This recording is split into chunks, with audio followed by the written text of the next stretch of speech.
Ayan, ang ulam natin, no. Galunggong ng paksiw kagabi, guys. Ayan, no.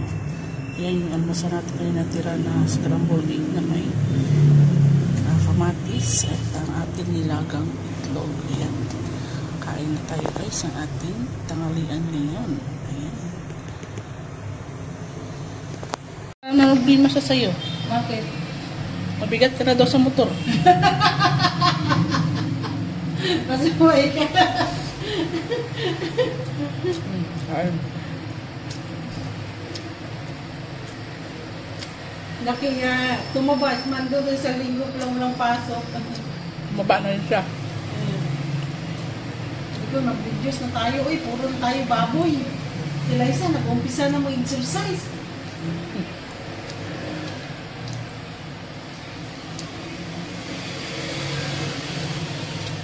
Yung ate niya kagabi, stress na stress. Yung trabaho niya.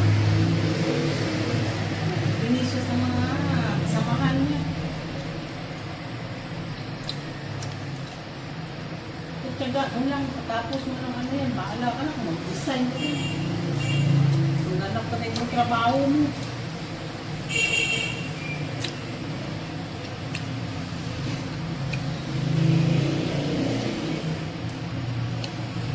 Napatapos ka rin naman sa master mo eh.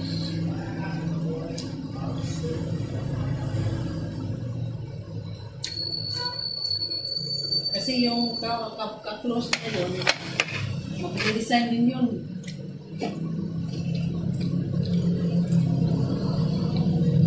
Kaya nag-stress siya. Kasi pag mag-design, may mag-iwan na naman sa kanyang trabaho.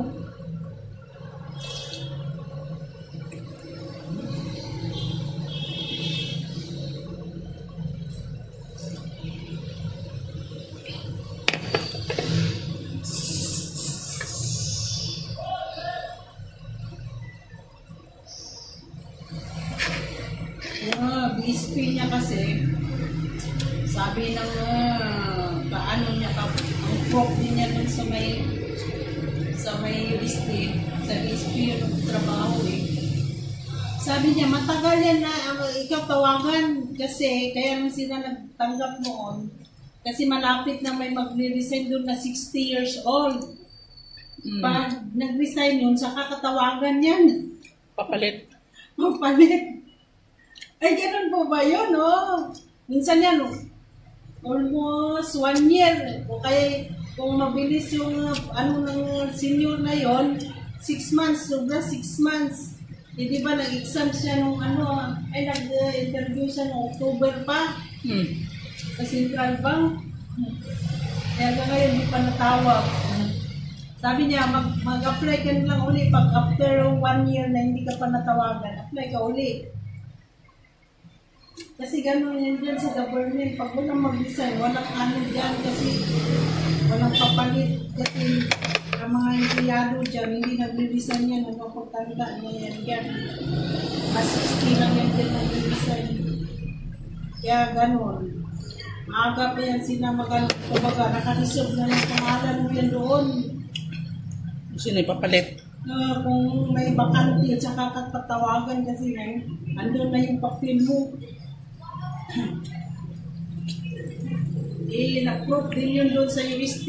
Doon din yan sa BSP nagtatrabaho. Every Saturday lang siya nagtuturo.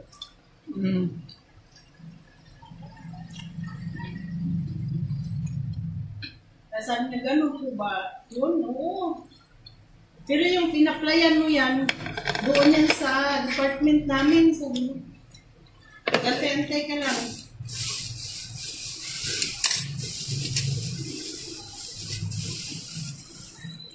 Sa BSP pa rin siya nagpatrabaho? BSP pa rin siya.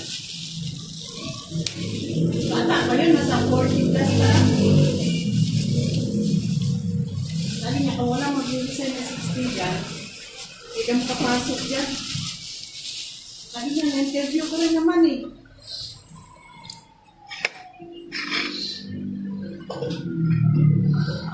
Tsaka minsan dyan, kahit na-interview ka, pag wala kang backer din sa loob, pag may nag-resign na may backer na ano, yung papasok din yung may backer. Ganon daw yan dyan sa government. Kaya bihira ka lang makapasok. Swerte mo kung makapasok ka dyan. Ayun. Kaya sabi ng isang pro, kaya nga ikaw pinadala namin sa Netherlands. Kasi impis na ano, malay mo, sabi niya. Kasi doon ikaw mag-schooling ng 2 weeks. Sabi niya, ano mo, dalhin mo yung pangalan ng UST. Kaya sabi ko, baka-stress ka din sa mga trabaho mo. Pag ano ka na lang. Sabi niya, nahirapan daw suminga kagabi. Inis siya. Ganyan ng bata na yun. Pag na-stress, parang hindi normal yung ano niya.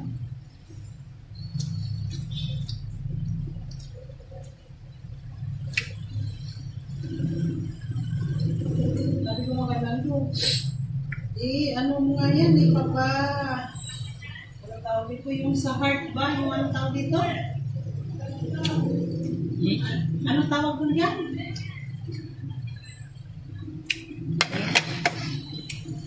ECG ba yan? Oh, ECG pala. Kasi check ko na yan kay Glenn eh. Normal naman yung ano niya, yung ano ng heart niya, yung sinalagay dito. Oo. Yung parang gumaganon, yung parang sinusuksok dito na ano. Normal naman yung ano ng heart niya. Sabi ni Doc Glenn. Sabi niya, sa stress mo yan, kaya ganyan yan. Pero magpaano ka pa rin.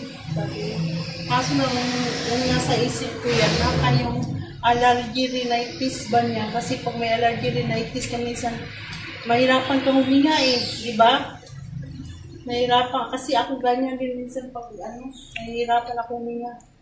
Parang hinahabol ko yung hininga ko. Sabi ko may allergy rhinitis ka kasi baka doon yung lupus. Pero kung may ano, papacheck ko ulit siya. Sabi ko baka na ano na ng liver yung ano mo. Baka sabi ko, ano tawag dito?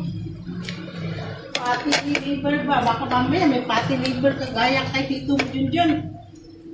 Kasi taba-taba na. Sabi, loko niya ngayon. Sobrang taba ni Liabis ngayon. Bilog na bilog ka eh. Paano hindi tataba? Yung kasama niya doon na ka-close niya doon, pag na-stress sila, panay kain. May pagkabakla din yun. Panay kain nila. Nadaan nila sa pagkain yung stress nila. Si pareho silang taba. Sabi ko, magdala ka kasi ng mga nuts o ano yun na nakainin mo. Kasi naman, puro mga carbohydrates yung kinakain yung dalawa. Mahal kasi ng nuts eh.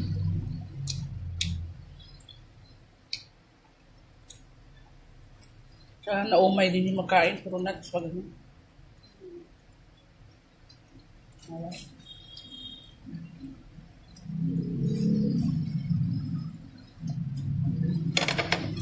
Grabe init ah.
Tapos na tayo kumain guys. Magaan tayo. Fiber. Del Kasi Monte pag mga Juice. ganito kasi, Ayan po. mas mura yung isda kasi daw ngayon doon eh.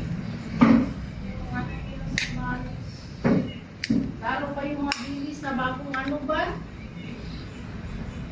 Yung nabitad namin nila, tinta. Binibigay ng kaibigan ng pinsan ko. Timba-timba daw. Dati nung nakaraan, pumunta daw sila sa Masinimo. 2 timba ang binigay sa kanila. Ito lang. Dala namin sa pulling allowance kasi hindi lang dahil sa research niya yun. Hindi kami makapunta nun eh.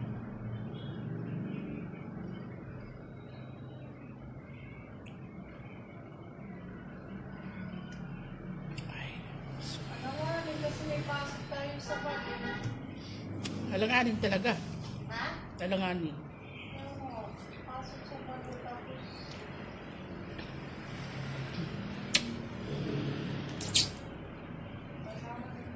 Kasi kung 6 na oras yung biyahe eh.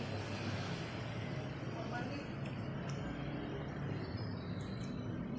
Yung traffic, hindi ng 6.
Saturday morning. Meron tayo gawa ng mga ito. Subay. Nakatamad kumilos. Yes,